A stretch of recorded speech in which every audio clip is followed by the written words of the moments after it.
إن الحمد لله نحمده ونستعينه ونستغفره ونعوذ بالله من شرور أنفسنا ومن سيئات أعمالنا من يهده الله فلا مضل له ومن يضلل فلا هادي له أشهد أن لا إله إلا الله وحده لا شريك له وأشهد أن محمدا عبده ورسوله يا أيها الذين آمنوا اتقوا الله حق تقاته ولا تموتن إلا وأنتم مسلمون يا أيها الناس اتقوا ربكم الذي خلقكم من نفس واحدة وخلق منها زوجها وبث منهما رجالا كثيرا ونساء واتقوا الله الذي تساءلون به والأرحام إن الله كان عليكم رقيبا يا أيها الذين آمنوا اتقوا الله وقولوا قولا سديدا يصلح لكم أعمالكم ويغفر لكم ذنوبكم ومن يطع الله ورسوله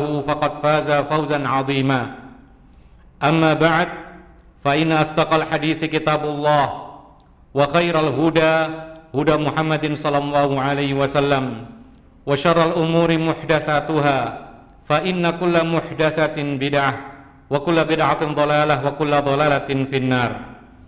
Kaum muslimin jamaah salat Jumat yang dimuliakan oleh Allah Subhanahu wa taala. Salah satu hal yang membedakan antara Allah sang Khalik dengan hambanya al-makhluk, bahwa Allah Subhanahu wa taala memerintahkan bahkan mewajibkan kita untuk selalu berdoa meminta kepadanya. Sedangkan kepada manusia maka kita tidak diperintahkan untuk meminta kepada sesama manusia. Bahkan Allah Subhanahu wa taala mengatakan ud'u rabbakum, berdoalah kepada Tuhanmu. Kemudian Allah menjanjikan astajib lakum, aku akan memenuhi panggilanmu atau mengabulkan permohonanmu. Bahkan Allah Subhanahu wa taala mengatakan innal ladzina yastakbiruna an ibadati sayadkhuluna jahannama dakhirin. Sesungguhnya orang-orang yang tidak mau meminta berdoa kepada aku, kata Allah, maka dia akan masuk ke dalam neraka dalam keadaan hina. Kaum muslimin jamaah salat Jumat yang dimuliakan oleh Allah, dari sini kita ketahui bahwa berdoa bukan hanya sekedar kita memberitahukan kepada Allah kebutuhan kita, tapi itu adalah kewajiban yang harus kita lakukan sebagai hamba, meminta berdoa kepada Allah zat yang maha kaya, bukan meminta kepada manusia yang serba terbatas kekayaan dan kemampuannya. Ma'asyiral muslimin rahimakumullah, di dalam berdoa ada sebab-sebab untuk lebih mudah dikabulkan doa itu oleh Allah Subhanahu wa taala. Dan di antara salah satu penyebab dikabulkannya doa kita oleh Allah Subhanahu wa taala disilakan oleh para ulama dengan kalimat al-ilhah, yang artinya terus-menerus bersungguh-sungguh dalam berdoa, mengulang-ulang, kemudian tidak henti-henti, dan tetap meminta sampai dikabulkan oleh Allah Subhanahu wa taala. Itulah al-ilhah, dan itulah yang dilakukan oleh teladan kita terbaik, Rasul kita Muhammad sallallahu alaihi wasallam. Ma'asyiral muslimin rahimakumullah. Maka kalau ada yang mengatakan bahwasanya bukankah apa yang telah ditentukan oleh Allah pasti akan terjadi, kalau kita minta, kalau Allah tidak kabulkan maka itu sesuai dengan takdir Allah, kalau dikabulkan berarti itu adalah takdir dari Allah. Maka kita katakan bahwasanya meminta dengan cara terus menerus tanpa henti, diulang-ulang terus permintaan sampai dikabulkan, ini termasuk salah satu bentuk ikhtiar, dan ikhtiar merupakan salah satu rukun daripada tawakal. Bukankah Nabi sallallahu alaihi wasallam menggambarkan kalau kita benar-benar tawakal yang benar, maka akan mendapatkan rezeki sebagaimana seekor burung yang akan dapat rezeki, yaitu keluar di pagi hari dalam keadaan perut kosong, kemudian pulang sore hari dalam keadaan perut kenyang. Apa artinya di sini? Rasulullah menggambarkan tawakal, yaitu untuk mendapatkan rezeki dengan tawakal, yaitu dengan ikhtiar dan usaha.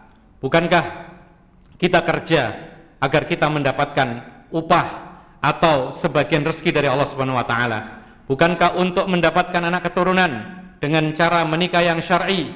Maka demikian pula kalau kita ingin mendapatkan apa yang kita minta kepada Allah Subhanahu wa taala, maka diantaranya dengan cara ilhah, meminta terus-menerus tanpa henti dan mengulang-ulang permintaan kita sampai dikabulkan oleh Allah Subhanahu wa taala. Kaum muslimin, jamaah salat Jumat yang dimuliakan oleh Allah Subhanahu wa taala. Demikianlah para nabi yang disebutkan oleh Allah Subhanahu wa taala. Mereka ternyata salah satu rahasia doa mereka dikabulkan oleh Allah Subhanahu wa taala, mereka tidak cukup meminta sekali kepada Allah, tapi mereka menggunakan cara ilhah, yaitu terus-menerus meminta, mengulang-ulang kembali tanpa henti sampai benar-benar dikabulkan oleh Allah Subhanahu wa taala. Kita lihat bagaimana Nabi Nuh ketika terdesak, maka dia meminta kepada Allah dengan diulang-ulang terus sampai akhirnya Allah Subhanahu wa taala mengatakan, "Wa najjaynahu wa ahlahu minal karbil azim." Maka kami kabulkan, kami selamatkan dia, Nuh, bersama sebagian keluarganya dari kesulitan yang sangat agung. Demikian pula Nabi Ayub alaihi salam, tatkala mendapati kesulitan yang sangat berat, diuji oleh Allah Subhanahu wa taala dengan habisnya hartanya, dengan hilangnya keluarganya atau menghindarnya, menjauhnya keluarganya, kemudian teman-temannya. Demikian pula dia ditimpa oleh Allah dengan sakit yang sangat-sangat parah. Lalu dia terus berdoa dan berdoa tanpa henti. Dia ulang-ulang dengan mengatakan, "Anni massaniyadh-dhurru wa anta arhamur rahimin." Ya Allah, aku sekarang mengalami sesuatu yang menyulitkan, maka Engkau hanyalah yang aku minta. Engkau zat yang maha merahmati dari sekian banyak yang bisa merahmati. Maka Allah pun akhirnya mengabulkan dengan perkataannya, "Fastajabna lahu fakashafna ma bihi min dhurr wa atainahu ahlahu wa mithlahum ma'ahum rahmatan min indina wa dzikra lil alamin." Kata Allah Subhanahu wa taala mengabulkan ilhahnya, yaitu Nabiullah Ayub alaihi salam. Allah Subhanahu wa taala mengatakan, maka kami kabulkan doanya, kami hilangkan kesulitannya, kami datangkan kembali keluarganya, bahkan dilipat gandakan jumlah mereka sebagai rahmat dari Allah Subhanahu wa taala dan sebagai peringatan bagi orang-orang yang beriman. Kaum muslimin yang dimuliakan oleh Allah, demikian pula Nabi Yunus alaihi salam, tatkala mendapati kesulitan yang sangat-sangat parah, dia harus dilemparkan ke lautan dan dimakan atau ditelan oleh ikan yang sangat besar. Maka dia terus-menerus berdoa kepada Allah Subhanahu wa taala dengan doa yang masyhur, yaitu la ilaha illa anta subhanaka inni kuntu minadh dhalimin. Tiada ilah yang berhak disembah kecuali Allah Subhanahu wa taala. Engkau ya Allah, Maha suci Engkau, sesungguhnya aku termasuk orang-orang zalim. Diulang-ulang terus, tidak henti-hentinya Nabiullah Yunus alaihissalam, sampai akhirnya Allah mengabulkan. Allah mengatakan, "Fastajabna lahu wa najjaynahu minal gham wa kadzalika nunjil mu'minin." Kata Allah Subhanahu wa taala, kami kabulkan doanya dan kami selamatkan dia dari kesulitannya. Demikian pula kami menyelamatkan orang-orang yang beriman. Dan juga Nabi Zakaria alaihissalam, ketika mendapati kesulitan di usia yang sangat-sangat tua, dia belum mempunyai keturunan, lalu kemudian dia terus-menerus berdoa tanpa henti-henti, terus, dan sampai akhirnya ketika dia mengatakan, yaitu Rabbi la tadarni fardan wa anta khairul warithin, dia terus mengulang-ulang doa ini, ya Allah, janganlah Engkau tinggalkan aku sendirian, dan Engkau adalah sebaik-baik yang memberikan warisan. Maka kemudian ketika Allah melihat seriusnya, yaitu Nabi Zakaria alaihissalam dalam berdoa tidak henti-hentinya, akhirnya Allah mengatakan, "Fastajabna lahu wa wahabna lahu Yahya wa aslahna lahu zaujah." Kata Allah Subhanahu wa taala, maka kami kabulkan doanya dan kami anugerahkan seorang anak yang diberi nama Yahya dan kami perbaiki urusan keluarganya. Aqulu hadza wa astaghfirullah li wa lakum innahu huwal ghafurur rahim.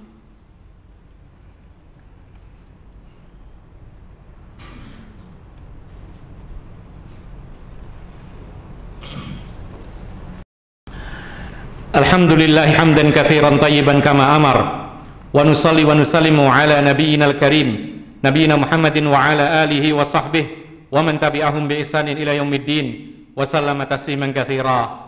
Amma ba'd, ma'asyiral muslimin rahimakumullah.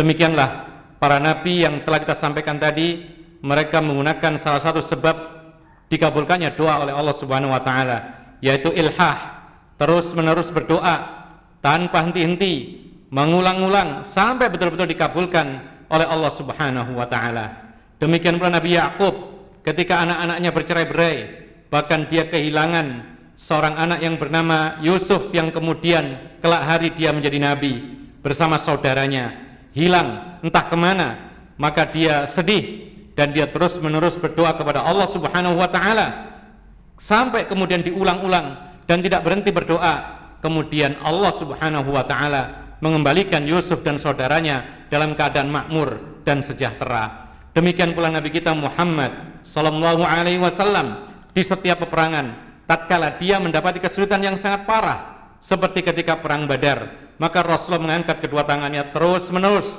meminta, mengulang-ulang permintaannya, padahal Allah Subhanahu wa taala sudah menjanjikan kemenangan kepada beliau dan kaum muslimin. Tapi inilah usaha, ikhtiar, tidak ada ruginya, bahkan itu termasuk bagian daripada tawakal. Maka Rasulullah SAW disebutkan dalam riwayat Bukhari dan yang lainnya, beliau mengangkat tangan dengan serius meminta kepada Allah Subhanahu wa taala perlindungan dan kemenangan, sampai kemudian yaitu mantelnya jatuh berkali-kali, dinaikkan kembali oleh Abu Bakar radhiyallahu anhu. Kemudian barulah ketika Allah Subhanahu wa taala mengabulkan permintaannya, maka Rasulullah SAW berhenti dari permintaannya. Ma'asyiral muslimin rahimakumullah, itulah yang dinamakan al-ilhah, yaitu berdoa dengan cara terus-menerus bersungguh-sungguh, tidak henti-henti, dan mengulang-ulang permintaan sampai betul-betul dikabulkan oleh Allah Subhanahu wa taala. Kenapa kita lakukan yang namanya ilhah? Karena ini termasuk salah satu sebab dikabulkannya doa oleh Allah Subhanahu wa taala. Lalu yang kedua, karena memang itu perintah Allah dan perintah Rasulullah sallallahu alaihi wasallam, bahkan dilakukan oleh segenap para nabi dan rasul. Dan ini pun juga menunjukkan kita berdoa tidak asal-asalan, tapi kita serius meminta kepada Allah Subhanahu wa taala. Dan ini pun juga menunjukkan kepada kita bahwa Allah Subhanahu wa taala Maha mampu mengabulkan permohonan hambanya. Aqulu hadza wa astaghfirullahi wa lakum innahu wal ghafurur rahim. Allahumma firil muslimina wal muslimat wal mu'minina wal mu'minat al ahya'i minhum wal amwat. Rabbana hab lana min azwajina wa dhurriyyatina qurrata a'yun waj'alna lil muttaqina imama. Rabbana ighfir lana wa liwalidina warhamhum kama rabbawna shighara. Allahumma ighfir lil muslimina wal muslimat wal mu'minina wal mu'minat al ahya'i minhum wal amwat. Allahumma ansur ikhwanana al mustadha'afina fi Filistin wa fi kulli makan. Allahumma ansur ikhwanana al mustadha'afina fi Filistin wa fi kulli makan. Allahumma ansur ikhwanana al mustadha'afin fi Filistin wa fi kulli makan. Rabbana atina fid dunya hasanah wa fil akhirati hasanah wa qina adzabannar. Wa sallallahu ala nabiyyina Muhammad wa ala alihi wa sahbihi ajma'in wa akhiru da'wana anil hamdulillahi rabbil alamin wa aqimis shalah.